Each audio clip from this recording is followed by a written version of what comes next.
शमशेदपुर नामक गांव में श्यामू नाम का किसान रहता था।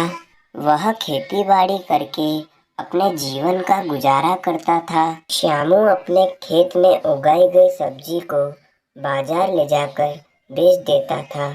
उसी पैसों से अपना जीवन यापन करता था, मगर खेती से कमाए गए पैसे उसके सामान्य जीवन के लिए कम पड़ते थे, इसलिए वह बहुत दुखी रहता था। एक दिन जब वह अपने खेत की जुताई कर रहा था तो उसके हल के नीचे कोई चीज टकराई। उसने खुदाई करके देखा तो वहां पर एक भद्दा सा मटका था।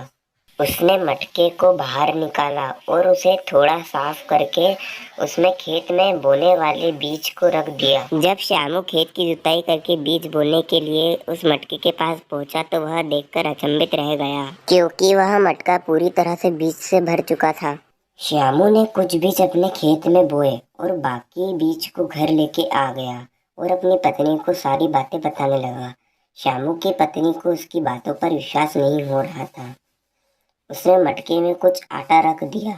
देखते ही देखते पूरे मटके में आटा भरा गया। अब दोनों को विश्वास हो गया था कि यह मटका जादुई है। दोनों पति पत्नी ने मटके में अनाज रखा, उसे ज्यादा करके बाजार में बेचने लगे। धीरे धीरे श्यामू बहुत ही ज्यादा अमीर हो गया।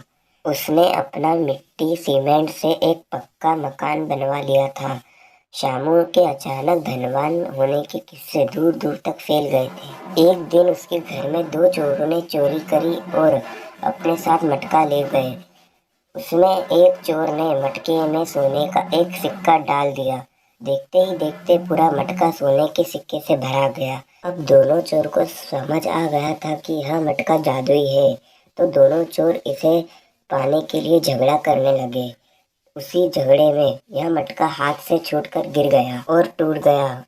उसमें भरे हुए सोने के सिक्के भी गायब हो गए और लालच के कारण दोनों ने उस मटके को खो दिया था और उनके हाथ में कुछ भी नहीं आया। हमें इस कहानी से यह शिक्षा मिलती है कि लालच बुरी बला है, क्योंकि दोनों चोरों ने लालच करा तभी मटका नष्ट हो गया।